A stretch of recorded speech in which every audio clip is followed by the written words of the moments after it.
Hello everybody, and today let's talk about some other Go tricks.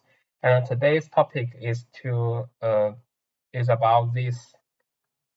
After approach the corner, the black did not play the knight move, so the white underneath attachment and cut. That is a brand new Go trick for us. And there is already a video on YouTube, and it's an excellent one, so you can watch it below my video. But it is not in English, so I think my video is not a totally a waste maybe. And here the easiest way to handle it, many people will think about, but that is totally wrong, is to just stretch, parry, and block. That is the worst. Firstly, the white has takes the corner and the head is so strong, and the black's outside is trash. This black stone also useless, and here there's still a cut. So that is very unacceptable for the black. And the second way we always play is to parry and connect. It's way better than that, but not good as well. We can play this, and now because this extension check is on the fourth line, so it is kind of like a little acceptable for black, since the black can connect this group with this one. However, if this black stone is on the third line, then the black will totally break down. And even if this white stone is on the first line and we come out the result like that, the black still suffered a loss. So I do not recommend this. And the reason is the same, because the cornering for the white is too good, and the outside still have some, in the future still have some weakness.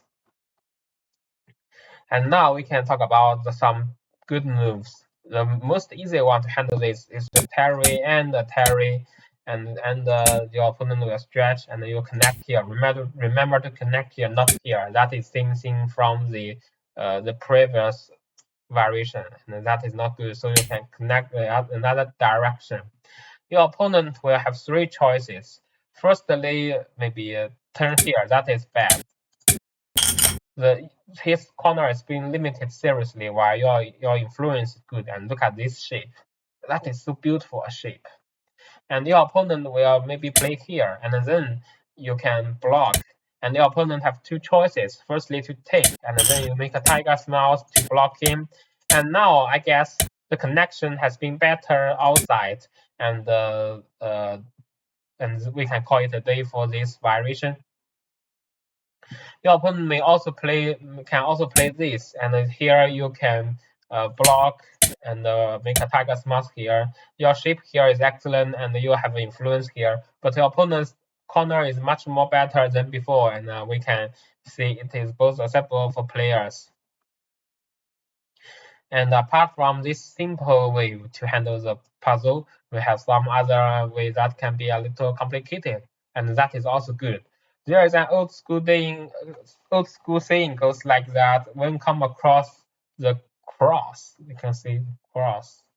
You can see the cross here, and when we come across the cross, just a stretch from one direction. For instance, stretch here. Your opponent will parry, because if he goes somewhere else, this stone has been captured, so he need to parry, and you stretch, and he have two choices, because now he need to see this guy. So the white stone, this white stone. So he may be blocked here, but if he block here, you can parry and take the corner.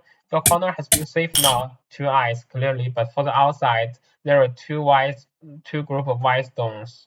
And for these two white stones, if he cannot capture your two stones, then it's totally a disaster for the white. And your opponent may also play this, and that is a strong move. Here, no matter you do this parry exchange or not, you need to come to this turn move, and your opponent may have three choices. The first is to connect. That is wrong. You just diagonal. He needs to underneath attachment to hand. He connect. You connect, and he must play this hand. And you can firstly stretch, block, and sacrifice, stand, and your opponent need to play this to make sure he's alive. Now both of you are alive, but you have a sanity to attack the outside. That is too good for you. And so your opponent cannot play this actually. he will have another two choices. The first is to make a tiger's mouth, and you place a small knight move. And here your opponent need to block your. You need to push forward your block. So he may play this attachment move here, and now you need to block him. You cannot play here because you are totally inside. So you need to block, and here parry, you run away, and he plays this stretch. Now for this point, he will net this three. If you save this two, he will net this three. While if you play here, he can capture this two, but you just play here, and after he capture your these two stones, you can play here to capture his four stones on the upside, and I think it's also good for you because you have more points, and influence is not bad for white also. And the opponent will play this stretch. That is also good move. You need to stretch with him, and he makes this small knight move. Here we have some different things to do.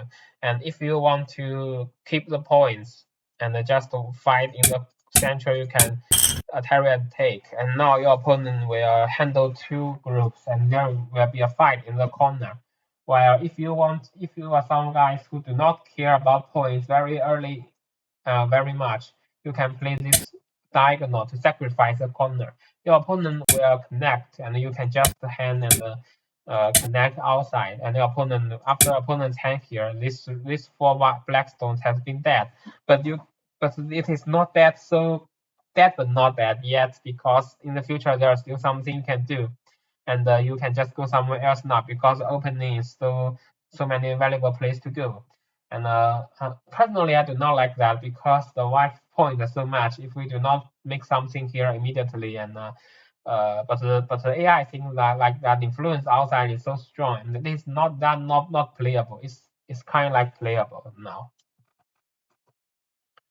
And apart from these kind of moves, you can also stretch here, and that is also a very great move. Your opponent he cannot play this because after you pressure, there are two difficulties for your opponent. Firstly, you can capture here with this hand. These two black stones, white stones are dead. If your opponent hand here, you can parry and block.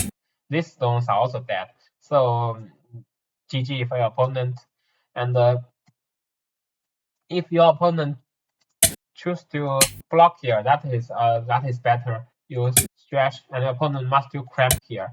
That's the same thing. If he save this, you can capture this two. If you save this, you can capture this one. But he need to block your liberty. Then he can save both, like this, save both.